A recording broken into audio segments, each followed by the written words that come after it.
Halo semua, salam sejahtera Malaysia. Selamat datang ke channel Fels Lifestyle. Terima kasih kerana terus setia dan bersama di dalam channel ini. Tuan-tuan dan puan, ada yang bertanya di dalam ruangan komen. Ada juga rakan-rakan bertanya secara bersemuka.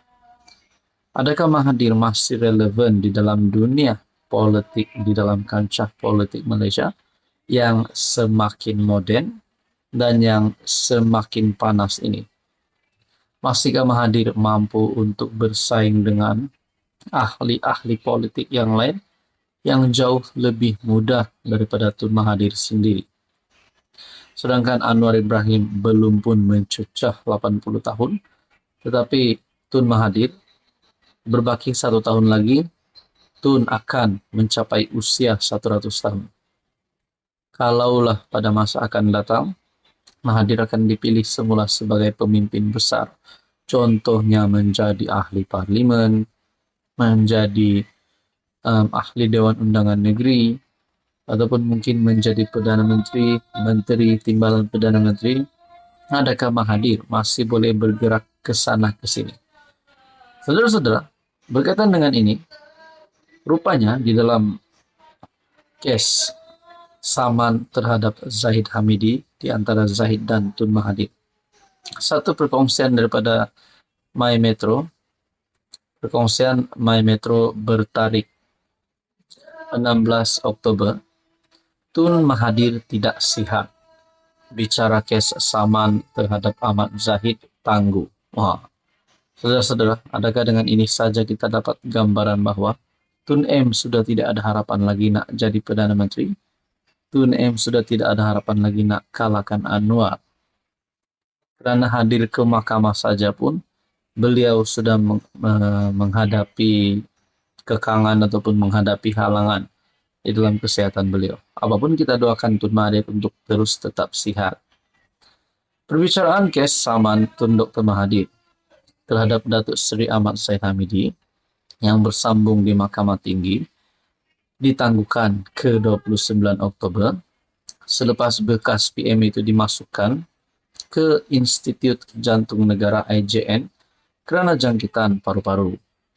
Peguam Mayor Nur Haidir Suhaimi mewakili Dr. Mahathir memaklumkan kepada mahkamah bahawa anak guamnya dimasukkan ke IJN petang semalam kerana mengalami jangkitan Lower Respiratory Tract Infection ataupun LRTI.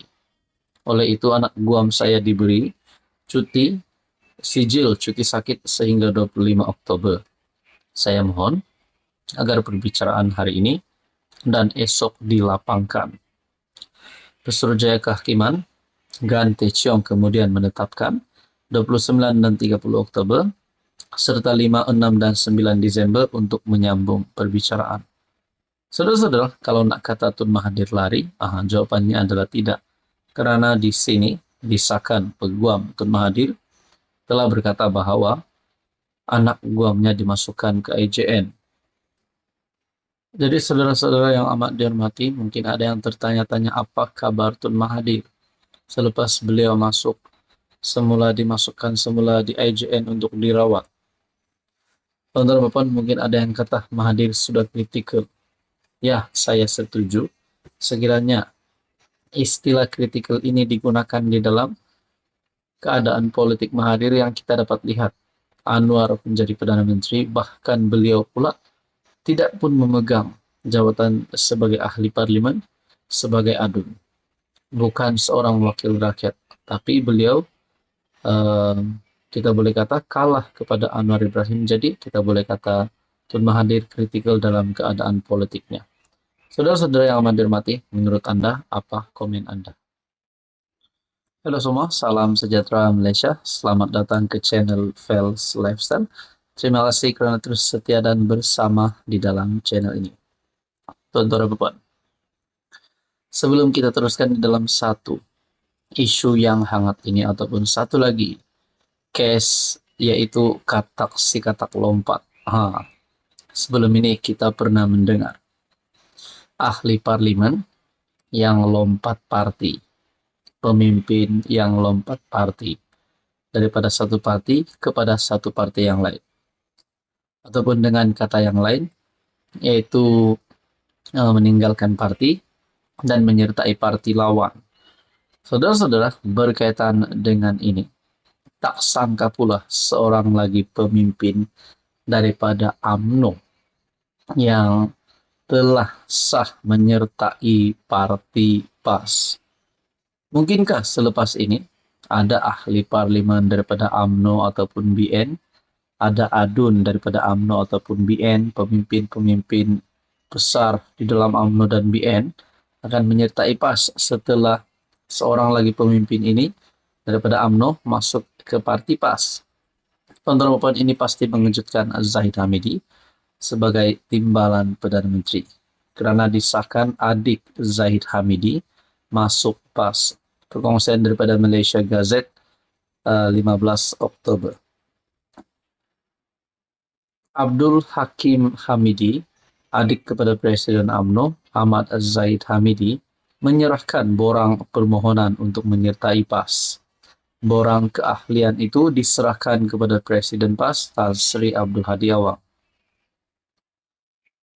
Di dalam perkongsian daripada Malaysia Gazette, perkembangan itu diumumkan ahli Parlimen Parit Buntar Muhammad Misbahul Munir Masduki yang di-Pertua PAS Bagan Datuk menerusi Facebook.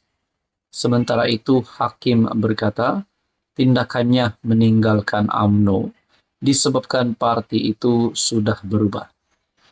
Beliau mendakwah UMNO yang dahulunya menjaga hak Melayu dan agama Islam dengan tegas kini semakin lemah.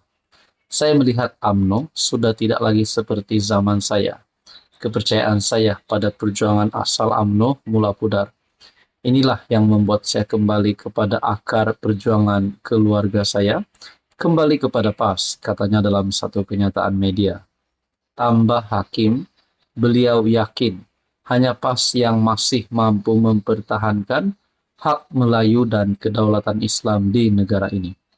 Tuan-tuan, berkaitan dengan ini, adakah ini akan memberikan impak yang negatif kepada UMNO, BN ataupun kepada kerajaan perpaduan setelah adik Zahid Hamidi sendiri sah tinggalkan parti UMNO dan menyertai PAS? Saudara-saudara, apa kata UMNO pula selepas adik Zahid Hamidi masuk PAS, sedangkan Zahid Hamidi sebagai Presiden UMNO sendiri? Menurut Puan Sarkashi, adik Zahid masuk PAS tak jadi kudis buat UMNO. Tindakan adik Zahid Abdul Hakim menyertai PAS tidak menjadi kudis kepada Parti Melayu itu. MKT UMNO Muhammad Puan Sarkashi berkata, Hakim bukanlah individu heavyweight dalam UMNO yang boleh memberi kelebihan kepada PAS. Saudara-saudara, berkaitan dengan ini, Anda boleh lihat di dalam artikel Malaysia Bin. Saudara, menurut Anda, apakah relevan untuk Hakim, adik kepada Zahid, untuk menyertai PAS? Adakah beliau akan memberikan impak yang bagus, impak yang besar, yang positif kepada PAS? Ataupun mungkin beliau ini mempunyai sebab yang tertentu untuk masuk PAS? Nah, saudara-saudara, menurut Anda, apa komen Anda?